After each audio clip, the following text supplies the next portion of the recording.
এর আগে আমি পসার পরিবার সম্পর্কে আপনাদেরকে অবগত করছিলাম। আমরা আবার আসছে এই পসার পরিবার সাথে একটু কথা বলার জন্য। এখানে আমার সাথে দাঁড়িয়ে আছেন যে যে পসা না ফেরার দেশে চলে গেছেন, তারই বাবা আছেন এখানে। এখানে মা আছেন, তার 2 চোখ হারানো, দৃষ্টিহীন, সে অন্ধ অবস্থায় জীবনযাপন করতেছে। পসার স্ত্রী আছে এখানে, 2 সন্তান বাহিরে আছে, 1 সন্তান ছোট্ট বাচ্চা, একদম শিশু বাচ্চা। তার মেয়ের বিয়ের জন্য আমরা আপনার দেশবাসীর কাছে আবেদন জানাইছিলাম, কিন্তু আমাদের মালয়েশিয়া প্রবাসী নাজমুল ভাই এই পরিবারের জন্য 10,000 টাকা প্রদান করেছেন। আমরা টাকাটা পসার বাপের হাতে তুলে দেব। কিন্তু সেই সঙ্গে আরেকটি বিষয় জানাচ্ছি যে এই ইতিম মেয়ের বিয়ের জন্য শুধু এই বাড়ি ভিটাটা দেখাচ্ছি আমি, এই বাড়ি ভিটাটা শুধু অল্প একটু জায়গা জমিনে আছে। তার মেয়ের বিয়ের জন্য অর্ধেকটা বিক্রি করতে চাইছিল। তা আমরা একটু আমাদের দেশবাসীর কাছে এই জন্য আবেদন জানাচ্ছি যে এই জায়গাটুকু তাকে বিক্রি করা লাগে না। আমরা সর্বোচ্চ যে যেখান থেকে দেখতেছেন আমাদের ভিডিও, সর্বোচ্চ এই পরিবারটাকে সহযোগিতা করবেন। তার বিয়ে সম্পন্ন না হওয়া পর্যন্ত আপনারা এই পরিবারটাকে কন্টিনিউ সহযোগিতা করতে থাকেন এবং আমাদের হেল্প বা পোর ফান্ডের সঙ্গে থাকুন। আচ্ছা, নাতনির বিয়ের জন্য আপনি এই জায়গাটুকু বিক্রি করতে চাইছিলেন, তাই না? হ্যাঁ হ্যাঁ। আচ্ছা, আমরা যদি সর্বোত্তক সহযোগিতা করি তাহলে না এই জমি বিক্রি করা লাগবে না? না না না। আচ্ছা, শুনলেন, জমি বিক্রি করা লাগবে না আপনারা যদি সহযোগিতা করেন। দিয়া যদি বাছাই রাখেন সম্পত্তিটা। আচ্ছা, হ্যাঁ, তা কত সুন্দর, আমি খুশি। এখানে কয় শতাংশ জায়গা আছে? 10 শতক। হ্যাঁ। আচ্ছা, সর্বশেষ সম্বল হচ্ছে 10 শতাংশ জায়গায় বাড়িটি আছে। আমি একটু পসার মায়ের সাথে কথা বলানোর চেষ্টা করতেছিলাম। আপনারা প্রিয় দর্শক শোনেন, আপনি পসার কি হন? হ্যাঁ, আপনি কি 2 চোখে দেখেন না নাকি? না, দেখি না। উনি শুনলেন। এখানে আমরা একটু পসার স্ত্রীর সাথে কথা বলানোর চেষ্টা করতেছিলাম যে পসা না ফেরার দেশে চলে গেছে। আপনার কি নাম? দুলিয়ালি। আপনার কয় ছেলে মেয়ে? 2টা বেটি আর একটা বেটা। হ্যাঁ, আপনি মেয়ের বিয়ের জন্য মেয়ের বিয়ের জন্য সাহায্য একটি চাচ্ছি, ওটা আমার সহযোগিতা করে দেন। আচ্ছা, এই পসা মারা যাওয়ার কয় বছর হলো? 2-3 বছর। 2-3 বছর। আচ্ছা, 2-3 বছর হলো। এনারা একজ্যাক্ট বলতে পারতেছে না। আমি একটু বলার চেষ্টা করছি যে পসা মারা যাওয়ার পর তার সংসারটা কিভাবে চলতেছে, কে চালাচ্ছে? মুই চল বানাচ্ছ কিভাবে? এই কামাই করিয়া। কৃষি কাজ করে? হ্যাঁ, কৃষি কাজ করিয়া। শুনলেন দর্শক যে উনি এই বৃদ্ধ মানুষটা খুবই কষ্ট করে এই বাড়ির যে 5-7 জন সদস্যকে খুব কষ্ট করে সংসারটা চালাচ্ছে।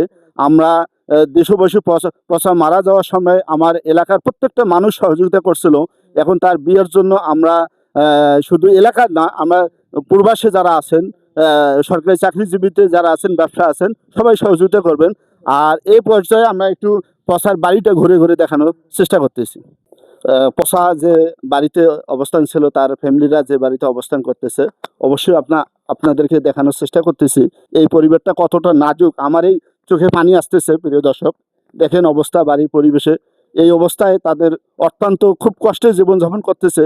আমি মনে করি আমরা হেল্প বা পোর ফান্ড পক্ষ থেকে সহযোগিতা তো করবই, আমরা দেশবাসীর কাছেও সহযোগিতা চাচ্ছি।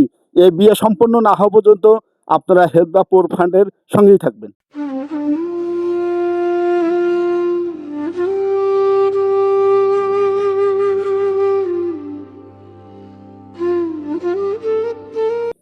সর্বশেষ অনুরোধ জানাচ্ছি, যারা সনাতনী ভাই আছেন, প্রবাসী আছেন, দেশের বিত্তবান আছেন, সবাইকে এই ফ্যামিলিতে সহযোগিতা করার জন্য আমি বিশেষভাবে অনুরোধ জানাচ্ছি।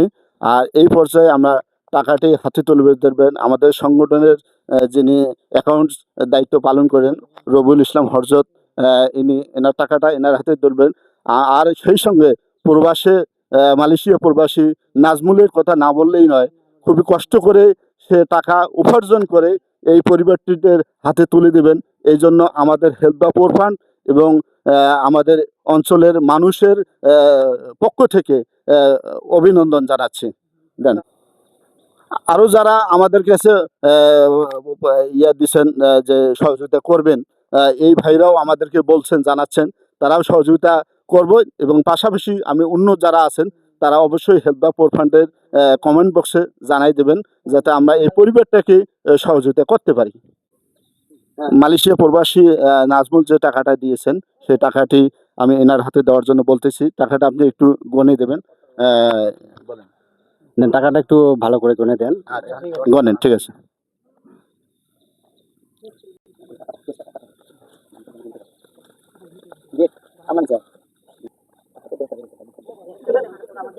টাকাটা কি 10,000 আছে? 10,000 আছে। আচ্ছা, ঠিক আছে, আপনি ওনার হাতে উঠাই দেন টাকা। প্রিয় দর্শক, দেখলেন আমরা এই যে পসার পরিবারের হাতে 10,000 টাকা উঠাই দিলাম। নাজমুলের জন্য আপনারা একটু দোয়া করবেন যে প্রবাসী জীবনে তাদের আল্লাহ রিজিকে তৈবা দান করুন। আল্লাহ আল্লাহ যেন বাঁচিয়ে রাখে। আমি 10,000 টাকা পাইলাম। ঠিক আছে, ধন্যবাদ। আমি আশ্বস্ত করতেছি এই পরিবারে যদি একটি টাকাও কেউ পাঠায় আমরা অবশ্যই এই পরিবারে হস্তান্তর করব, এই আশাবাদ ব্যক্ত করে আমি হেল্প দ্য পোর ফান্ডের পক্ষ থেকে নাজমুলকে ধন্যবাদ জানাচ্ছি।